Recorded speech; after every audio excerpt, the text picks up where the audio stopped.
కృష్ణుడి కాళ్ళు లయ తప్పకుండా 101 పడగలని తొక్కి లేచి తొక్కితే వెస దామోదరు పాధగా తనకు తుల్వేవేల చందంబులన్ ప్రసభాటోపమజూప బాపపణ భృచ్చటామండలం వసహంబై పగిలెన్ 101 పడగలు పగిలిపోతే అందులో ఉన్న రత్నములన్నీ చిదిరిపోతే నాస్యంబులం చోడితం బెసగన్ దాని నోట్లోంచి ముక్కుల్లోంచి నెత్తురు కారిపోతుంటే ఇక ఓపిక లేక పడగలతో ఇలా నీరసపడి నీళ్లలో పడిపోయింది. దంస్ట్రలు నుగ్గుగాగా దాని దంస్ట్రలు నుగ్గైపోయేటట్టుగా ఆయన కాళీయ మర్దనం చేశాడు. అది ఊపిరి అంతా ఆగిపోతూ ఇంకా ఆ నదిలో పడిపోయింది. దాన్ని తన పిడికిళ్లతో గుద్దుతున్నాడు. అప్పుడు కాళీని యొక్క భార్యలందరూ పాములు వాళ్ళందరూ గబగబా వచ్చారు కృష్ణుడి దగ్గరికి. కృష్ణ ఆగు, చంపకు మా వారిని. నువ్వు ఈ లోకంలో అవతరించడానికి ఒక కారణం ఉంది. క్రూరాత్ముల దండింపను దారునిపై అవతరించి దనరెడినీకి క్రూరాత్ముని శిక్షించుట కాదు నిజము రక్షణయుమది. నువ్వు ఈ లోకంలో అవతరించడమే క్రూరాత్ముల్ని శిక్షించడానికి అవతరిస్తావు. ఓ కృష్ణ, నువ్వు ఈ కాళీయుణ్ణి మర్దించడం అనేటటువంటిది దోషం కాదు. ఇతను దండింపబడవలసిన వాడే. చాలా దోషభూయిష్టమైనటువంటి జీవితం ఉన్నవాడు, పాము విషంతో ఉన్నవాడు, ఇన్ని ప్రాణులను పాడు చేశాడో, పగపట్టే స్వభావం ఉన్నవాడు, క్రోధమూర్తి, రౌద్రమూర్తి, అటువంటి వాణ్ణి నువ్వు బాధ పెట్టావు. చాలా సంతోషం. కానీ కృష్ణ, మాకొక్కదానికి సంతోషంగా ఉంది. గత జన్మంబుల నేమి చేసెనో, ఎట్టి సుకర్మంబులు ఏమి చేసెనో, నిజం ఏమి పల్కెనో, ఈహి పూర్వభవంబునందు నీవు ఎన్నడును మహాత్ములకైనను చేరనట్టిని పదద్వందము నేడు వినోదలీల ఈ అహిపై నాట్యము అడచూడగన్. అసలు మహానుభావులైనటువంటి వారికి కనపడనటువంటి నీ పాదముల జంట ఇవాళ ఈ కాళీయుడి యొక్క 101 పడగల మీద నాట్యం చేసింది. ఏమదృష్టమయ్యా మా ఆయనది. బహుకాలంబు తపించి వ్రతములు పాటించి కామించి నీ మహనీయోజ్జల పాదరేణుకణ సంస్పర్శాధికారంబు శ్రీ మహిళారత్నము తొల్య కాంచనిది ఏమం ఏమియున్ లేక ఈ అహి నీ పాదయుగాహతిన్ బడచనేడత్యద్భుతం ఈశ్వర. కొన్ని సంవత్సరముల పాటు శ్రీ మహిళారత్నము ఆదిలక్ష్మి నీ గురించి తపస్సు చేసి కృష్ణ, ఆవిడ ఏ అధికారమును పొందింది అంటే నీ పాదములకు ఉండేటటువంటి రజస్సులో ఒక కణాన్ని స్వతంత్రంగా ముట్టుకోగలిగిన అధికారాన్ని పొందింది. బహుకాలంబు తపించి వ్రతములు పాటించి కామించి నీ మహనీయోజ్వల పాదరేణు కణ సంస్పర్శాధికారంబో శ్రీ మహిళారత్నము తొల్లి కాంచే ఇది ఏమంబేమియున్ లేక ఈహి నీ పాద యుగాహతింబడసే. ఏ పుణ్యం లేకుండా మా భర్త ఈ కాళీయుడు నీ పాదముల జంట యొక్క నాట్యాన్ని తన తలల మీద పొందాడు. ఏం అదృష్టమయ్యా విడిది. కానీ కృష్ణ, నువ్వు ఇలాగే నాట్యం చేస్తే, ఇలాగే గుద్దితే చచ్చిపోతాడు. కాబట్టి తండ్రి చంపేయవద్దు. ఎందుకో తెలుసా? అనాథానాథ పాలింపవే. అనాథలకు నువ్వు నాథుడివి. అనాథలైన వారు, ఎవ్వరూ లేనివారు నిన్ను ప్రార్థన చేస్తారు, నాథా కృష్ణ రక్షించని. నువ్వే మమ్మల్ని అనాథల్ని చేస్తే మేము శుభగశ్రీబాసి వైధవ్య దుష్టాలంకారము పొందనోడెదము. మేము ఈ సౌభాగ్యం, పసుపు కుంకం, మంగళసూత్రం, నల్లపూసలు, కొప్పులు, పువ్వులు, కాళ్ళకి మట్టెలు, ఈ సౌభాగ్యాన్ని విడిచిపెట్టి దుష్టమైన వైధవ్యాలంకారమును పొందడానికి ఇచ్చగించాం. మాకు అలాంటి కష్టం ఏమైనా వస్తే మేము నిన్నే పిలుస్తాం, అనాథనాథ రక్షించంటాం. అలాంటిది నువ్వు మమ్మల్ని అనాథం చేస్తావా భర్తను చంపేసి? నీ స్వభావానికి తగిన పనేది. మేము నిజం చెప్తున్నాం, ఆయనే మంచివాడంటలేదు. పాలుండీతడు మంచివాడనచు చెప్పన్ రాము క్రూరుండీతడు. అయినా శుభగశ్రీబాసి వైధవ్య దుష్టాలంకారము పొందడోడెదము అనాథానాథ పాలింపవే. మా ఆయన మంచివాడండి, మా ఆయనకేం తెలియదండి, అమాయకుడండి, పాము కదండి, అలా చేయడా అండి అని మేము అంటలేదు. చెడ్డవాడే అయితే మమ్మల్ని అనాథం చేస్తావా? అలా చేయడం నీకు దోషం కాదా?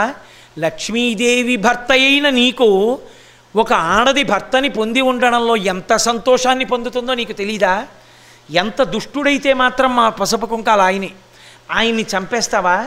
ఆయన్ని చంపేస్తే నిన్నే పిలుస్తాం, అనాథనాథ రక్షించని. అప్పుడు ఏం చేస్తావు? మేము అనాథలమైతే నువ్వు మాకు నాథుణ్ణి ఇవ్వాలి, నువ్వే నాథుణ్ణి తీస్తే మేము ఎవరికి చెప్పామని అడిగారు. అబ్బా, ఏమి ప్రార్థన చేశారండి, ఎంత గడుసుతనంతో చేశారో వాళ్ళు. అంటే కృష్ణుడు విన్నాడు. అబ్బో, వీళ్ళు చాలా గొప్పగా మాట్లాడారు అనుకున్నాడు. అనుకుని వాళ్ళు పైగా ఓ మాట అన్నారు, నీవు చేయు పెండ్లి నిత్యంబు భద్రంబు, చిన్ననాటి పెండ్లి పెండ్లి కాదు అన్నారు. చిన్ననాడు తల్లిదండ్రులు ఎవరినో తీసుకొచ్చి ముడేస్తారు భర్త అని. కాలస్వరూపమనందు ఆయన నక్షత్రానికి గండకాలం వచ్చినప్పుడు పడగొట్టాలని కాలరూపంలో పరమేశ్వరుడు చూస్తాడు. తల్లిదండ్రులు ఇచ్చి చేసినటువంటి పెళ్లినాడొచ్చిన భర్త గొప్పగాడు. ఆ భర్తకి గండకాలం వచ్చినప్పుడు పరమేశ్వరుడు ఆయన్ని పడగొట్టకుండా ఆమె వంక చూసి, అయ్యో పాపం ఆవిడ పసుపు కుంకాలు తీసేయడమా అని ఆలోచించి ఆమె భక్తిని దృష్టిలో పెట్టుకుని పడగొట్టకుండా భర్తని దక్కించిన నాడు ఆయన చేసిన పెళ్లి నిజమైన పెళ్లి. కాబట్టి నీవు చేయు పెండ్లి నిత్యంబు భద్రంబు, చిన్ననాటి పెండ్లి పెండ్లి కాదు. కాబట్టి కృష్ణ మాకు భర్తలను ఇవ్వవా అని అడిగారు. ఆయన అన్నాడు, మీరింత గొప్పగా ప్రార్థన చేశారు, మీ ప్రార్థనలో త్రికరణ శుద్ధి ఉంది, ఉన్న మాట ఉన్నట్టు చెప్పడం ఉంది, కాబట్టి మీ భర్తకి జవసత్వాలు ఇస్తున్నాను. ఓ కాళీయుడా, ఇక నువ్వు ఇక్కడ ఉండడానికి వీల్లేదు. ఎందుకో తెలుసా? గోవర్గముతో మనుజులు తాగెదిరి మడుగు నీరు తగదిందుండన్, నీవును నీ బాంధవులును నీవనితలు సుతులు జనుడు నీడంబుదికిన్. ఇక నువ్వు ఈ కాళింది మడుగులో యమునా నదిలో ఉండకూడదు. నువ్వు, నీ భార్యలు, నీ పుత్రులు, నీ స్నేహితులు అందరూ కలిసి మడుగు విడిచిపెట్టి సముద్రంలోకి వెళ్ళిపోండి. సముద్రంలోకి వెళ్ళిపోతే గరుత్మంతుడు చంపుతాడని భయపడుతున్నావేమో, నీ పడగల మీద నా పాదముద్రలు ఉంటాయి. నువ్వు పడగ ఎత్తగానే నా పాదముద్ర చూసి గరుత్మంతుడు ఇంక నిన్నేమండవు, నీకు అభయం ఇస్తున్నాను, వెళ్ళిపో. నువ్వు గతంలో గరుత్మంతుడి పట్ల ఏ అపచారం చేశావో ఆ అపచారము మన్నింపబడుతుంది. అంటే పరీక్షిత్ అడిగాడు శుకబ్రహ్మని, ఏ అపచారం చేశాడు కాళీయుడు గరుత్మంతునికి అన్నాడు. పూర్వం నాగులు విచ్చలవిడిగా తిరుగుతుండేవి, తిరుగుతూ జనాన్ని కరిచేవి. కరుస్తుంటే జనమందరూ నియమం పెట్టారు, ఓ నాగులారా మీరు స్వేచ్ఛగా రావద్దు, మేము ప్రతి నెల మీరు తినేటటువంటి పదార్థాలని తెచ్చి చెట్ల కింద పెడతాం, మీరు ఆ పదార్థములు తిని మీ పరిధిలో మీరు ఉండండి, మా పరిధిలో మేము ఉంటాం, మీరు మా జోలికి రావద్దు, మేము మీ జోలికి రాం. అంగీకారం జరిగింది. అప్పటి నుంచి పావులన్నీ నెలకోసారి చెట్టు కింద పెట్టినటువంటి వాటికొచ్చిన భాగాన్ని అవేం చేశాయంటే, మనం బయటికి వస్తే గరుత్మంతుడు తినేస్తున్నాడు అని మాకొచ్చిన భాగాలు గరుత్మంతా నీకు ఇచ్చేస్తాం, నువ్వు మా జోలికి రాకు అని నియమం పెట్టాయి. అప్పటి నుంచి గరుత్మంతుడు పావుల్ని ఎక్కువగా చంపేవాడు కాదు. ఏదో మరీ ఆకలిస్తే ఒకటో రెండో పావులు ఎక్కడన్నా తినేవాడేమో, వీటి జోలికి వచ్చేవాడు కాదు. అలా కాలం గడిచిపోతోంది. ఒకనాడు కాళీయుడు తనకి వచ్చినటువంటి వంతు గరుత్మంతుడికి ఇవ్వడానికి తిరస్కరించాడు.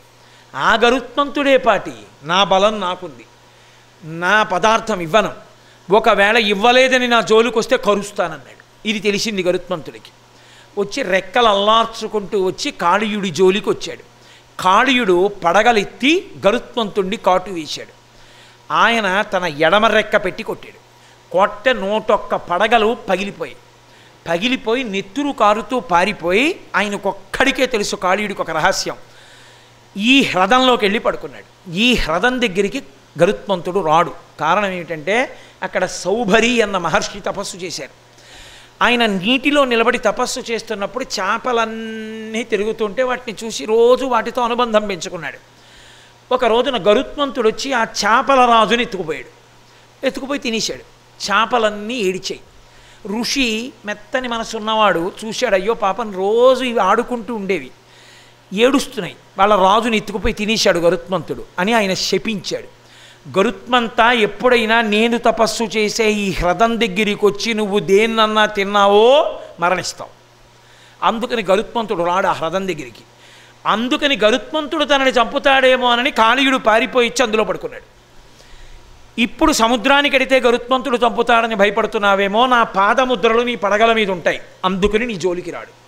కాబట్టి నువ్వు సంతోషంగా సముద్రంలోకి వెళ్ళిపో, ఇందులో ఉన్న విషం విరిగిపోతుంది, హాయిగా ఆవులు, దూడలు, గోపాల బాలురు, గోపకాంతలు ఈ నీళ్లు తాగుతారు అని కృష్ణ పరమాత్మ అనుగ్రహిస్తే కాళీయుడు వెళ్ళిపోయాడు. ఆంతరమునందు కాళీయుడు ఎక్కడో ఉండడు, ఇక్కడే ఉంటాడు. 101 పడగలంటే 101 నాడులు ఉంటాయి. నాడులంటే నరాలు కావు, జ్ఞాన ప్రసరణ కేంద్రములు.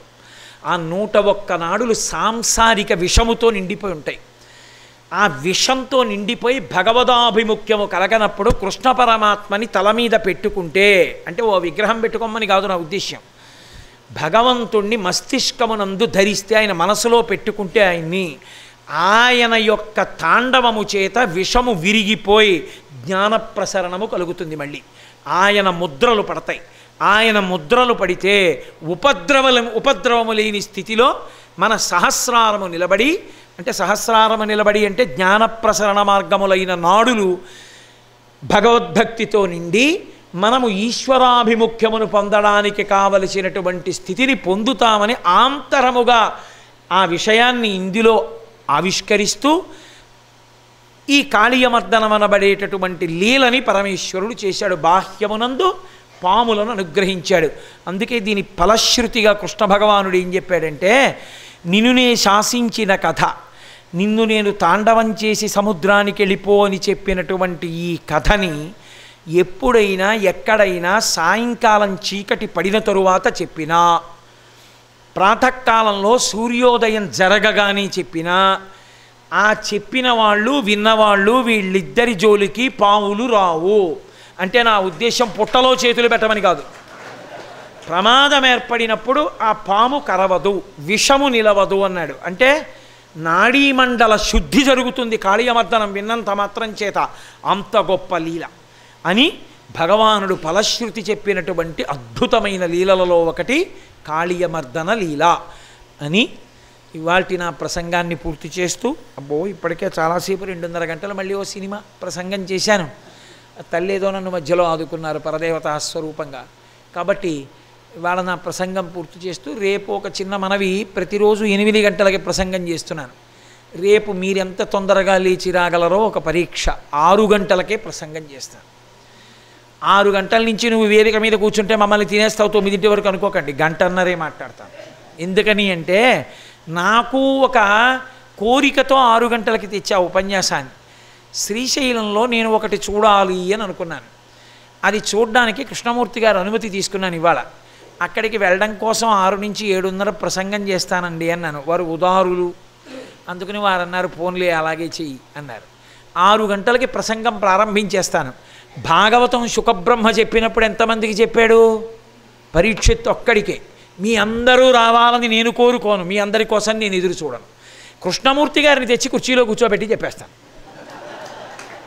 కాబట్టి రేపు చెప్పేది కూడా శనివారం కాదు, చాలా అద్భుతమైన రోజు. వెంకటాచలంలో అందరూ పరుగులు తీసే రోజు. అందుకే రేపు ఉదయం గోవింద పట్టాభిషేకం చెప్తాను. వారం కలిసి వస్తుంది కాబట్టి గోవింద పట్టాభిషేక వృత్తాంతాన్ని రేపు పొద్దున్న చెప్తాను.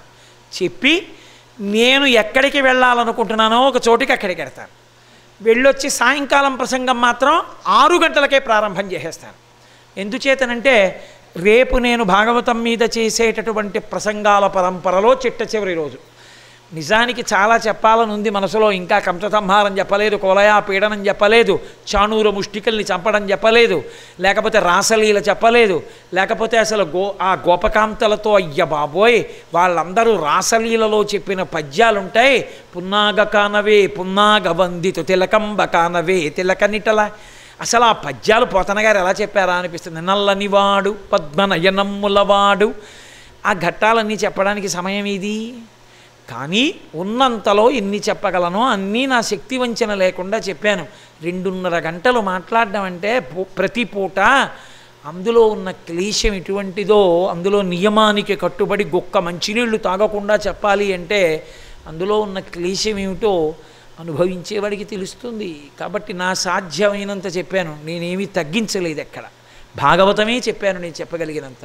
అందుకని రేపు సాయంకాలం నా కంఠం అనుమతించినంత మేర నేను చెప్పగలిగినంత చెప్పి రుక్మిణీ కళ్యాణ ఘట్టంతో పూర్తి చేసేస్తాను. ఎందుకంటే కళ్యాణంతో పూర్తి చెయ్యాలి కాబట్టి. రుక్మిణీ కళ్యాణం విన్నంత మాత్రం చేత 3 ఫలితములు వస్తాయి. ఆడపిల్లలు గత జన్మలో చేసుకున్న పాపం వల్ల పరమ దుష్టుడైన వాడు, పెళ్ళికి మంచిగా ఉన్న తర్వాత పాడయ్యేవాడు, లేదా అల్పాయుష్కుడు, భర్తగా రావాలని నుదుటి మీద వ్రాసి ఉంటే ఆ వ్రాత తప్పి యోగ్యుడు దీర్ఘాయుష్మంతుడు భర్తగా వస్తాడు రుక్మిణీ కళ్యాణం వింటే. 2, రుక్మిణీ కళ్యాణం ఎక్కడ చెప్పబడుతుందో ఎక్కడ వింటారో అక్కడ ఆదిలక్ష్మీ సహితుడైన కృష్ణ ప్రసన్నం జరుగుతుంది. ఎందుకంటే అలాగే చెప్పారు పోతన గారు, అనగా ఆదిలక్ష్మి అయిన కృష్ణునితోడా అని. భయరహితులవుతారు అందరూ. భయాలు లేకపోవడం అంటే మనసులో పీడిస్తున్న శంకలు తొలగిపోతాయి. తొలగిపోయి భగవదనుగ్రహం పరిపూర్ణంగా కలుగుతుంది. 3, రుక్మిణీదేవి వ్రాసినటువంటి లేఖ విన్నంత మాత్రం చేత మంచి పెళ్ళీడొచ్చినటువంటి ఆడపిల్లలందరికీ ఉత్తమమైన వరులు వచ్చి వెంటనే పెళ్ళిళ్ళు అయిపోతాయి. అబ్బో, భాగవతం చెప్పిన చోట్ల రుక్మిణీ కళ్యాణాలు చేయించి ఒక్కొక్క చోట రుక్మిణీ కళ్యాణాలకి వేల మంది ఆడపిల్లలు వచ్చి ఇంతమంది ఆడపిల్లలకి పెళ్ళిళ్ళు అయ్యాయో, ఎంతమంది సంతోషపడిపోయారో.